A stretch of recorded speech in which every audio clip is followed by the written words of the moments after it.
Hello friends, welcome to my channel. आज के video में हम लोग फटाफट से इनकम टैक्स नोटिस से रिलेटेड जानेंगे कि कितने समय तक का हमें इनकम टैक्स नोटिस आ सकता है और डॉक्यूमेंट्स कब तक के रिकॉर्ड करने चाहिए। काफी लोगों को बहुत पुराने नोटिस भी आ रहे हैं। 9-10 से रिलेटेड भी नोटिस आ रहा है, 8-9 से रिलेटेड भी नोटिस आ रहा है। कई कई लोगों को तो अभी 5-6 से रिलेटेड भी नोटिस आ रहे हैं। तो क्या ये सारी चीजें पॉसिबल है इतने पुराने नोटिस? तो सबसे इम्पोर्टेंट है हमें लिमिट देखना। जो भी असेसमेंट ईयर का आपको नोटिस रिसीव हुआ है, उसकी सबसे पहले लिमिटेशन पीरियड देखने की लिमिटेशन पीरियड वैलिड है कि नहीं।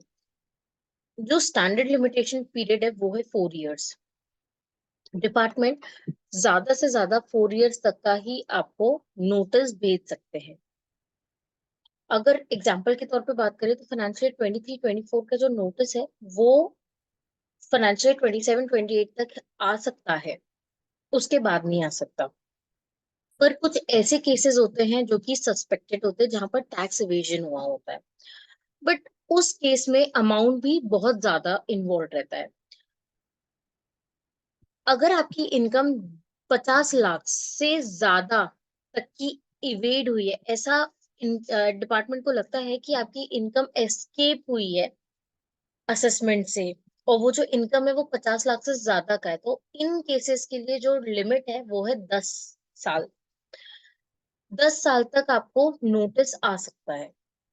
तो मिनिमम हमने जो अभी देखा वो क्या था, जनरली 4 साल का पीरियड रहता है। बट कुछ कुछ ऐसे केसेस होते हैं जिसमें इनकम भी ज्यादा इन्वॉल्व रहती है और वो केस भी बड़े होते हैं। उसके लिए डिपार्टमेंट के पास ठोस सबूत होते हैं कि हाँ, ये इनकम वाकई एस्केप हुई है और उस इनकम की जो अमाउंट है वो 50 लाख से ज्यादा का है। तो ऐसे केसेस में 10 साल तक का नोटिस आ सकता है आपको। अब इसमें क्या हमें ध्यान देना है? सबसे पहले जब भी आपको नोटिस रिसीव हो, आपको ऐसे ही लिमिटेशन पीरियड देखना है कि वो लिमिटेशन पीरियड के अंदर आता है कि नहीं। Time limit are strict. The income tax department can not generally reopen cases beyond the specified period. Keep your record. तो हमें रिकॉर्ड कब तक का मेंटेन करता है, ये क्वेश्चन आता है, 4 साल या 10 साल? तो 4 साल तो स्टैंडर्ड टाइम है। बट अब जब हमने आपको बताया है कि 10 साल तक का भी नोटिस आ सकता है, तो general period is 10 years. You should preserve your document up to 10 years. क्योंकि कोई इंक्वायरी आती है, कुछ आता है, तो आपके पास डॉक्यूमेंट्स होने चाहिए। और टाइम टू टाइम क्या, लॉ में भी चेंजेस आते रहते हैं, तो कोई भी ऐसा नोटिस आता है तो it is better to consult your tax advisor. वही आपको आइडिया देंगे इसकी नोटिस को कैसे जवाब देना और कैसे करना है। कितने प्रकार के नोटिस होते हैं इनकम टैक्स में? अगर आपको कोई नोटिस रिसीव हुआ है तो कौन कौन सा नोटिस रिसीव हो सकता है ये हम देखते हैं। सबसे पहले आपको वेरीफाई करना है कि वो नोटिस सही है कि नहीं। वेरिफिकेशन कैसे होता है? इनकम टैक्स पोर्टल में जब आप जाएंगे तो होम पेज में ही verify your income tax notice है। हर नोटिस में डिन होता है, डॉक्यूमेंट आइडेंटिफिकेशन नंबर। उस डिन को से आप देख सकते हैं कि वो नोटिस ठीक है कि नहीं। एंड ऑफ द वीडियो में मैं आपको बताऊंगी कैसे आप इनकम टैक्स साइट पे जाके चेक कर सकते हैं। 4 प्रकार के नोटिसेस है। एक है 148। 148 होता है रीअसेसमेंट नोटिस। अगर डिपार्टमेंट को लगता है कि कोई इनकम एस्केप हो गई असेसमेंट से, तो वो 148 इशू कर सकता है एंड रीअसेसमेंट कर सकता है। बट इसके लिए उनके पास रीजन होते हैं जो कि उन्हें रिकॉर्ड करके रखते हैं कि हम क्यों रीअसेसमेंट कर रहे हैं। सेक्शन 143(1) जो है ये एक इंटीमेशन है, बट इसको भी एक तरह से नोटिस ही माना जाता है। इंटीमेशन होता है डिस्क्रिपेंसीज का, discrepancies between your income tax return filed and the information available with the department. उन दोनों में अगर डिस्क्रिपेंसीज होती है, आपने जो रिटर्न फाइल की विद इन द रिटर्न कोई डिस्क्रिपेंसीज होती है, तो तुरंत 143(1) का नोटिस, नोटिस बोलते हैं, इंटीमेशन बोलते हैं, वो इशू हो जाता है। ये आप रिटर्न फाइल करते हो तो ये आता ही है हर साल का। कोई डिस्क्रिपेंसी नहीं भी हो तब भी 143(1) का आता है, नो डिमांड नो रिफंड वाला, या रिफंड वाला है तो रिफंड का। तो इट्स एन इंटीमेशन। नेक्स्ट है 139(9). 139(9) है डिफेक्टिव आईटीआर।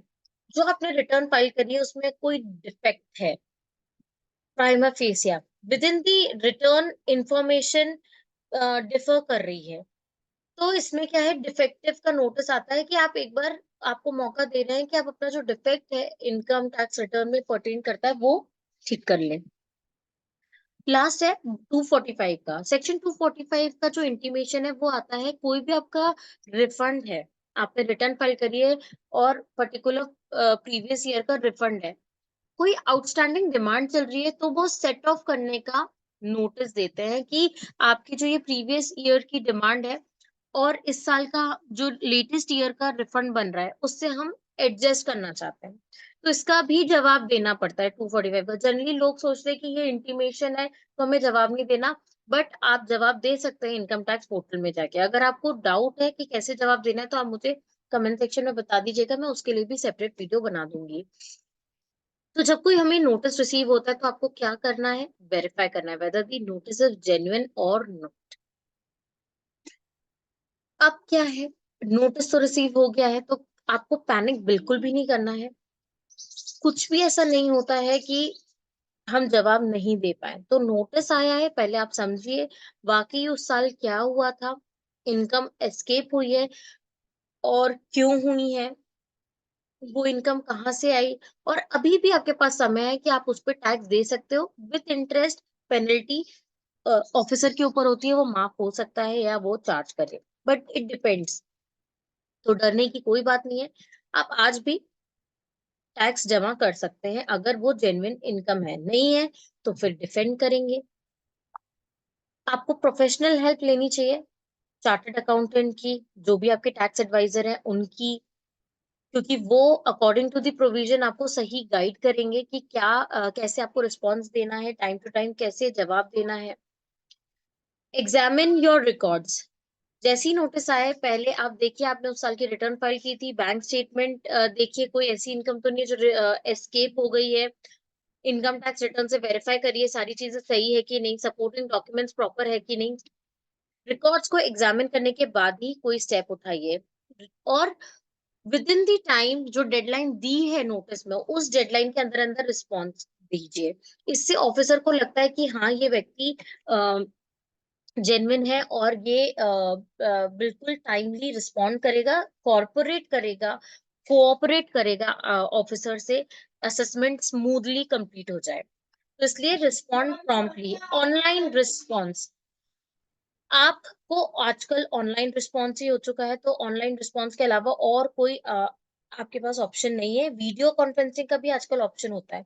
तो these are the things you should do if you receive an income tax notice, भले ही वो ओल्ड हो या न्यू हो, ये स्टेप्स उठाने हैं। होप आपको हेल्पफुल लगा वीडियो, तो प्लीज मेरे वीडियो को लाइक करें एंड चैनल को सब्सक्राइब करें। Thank you.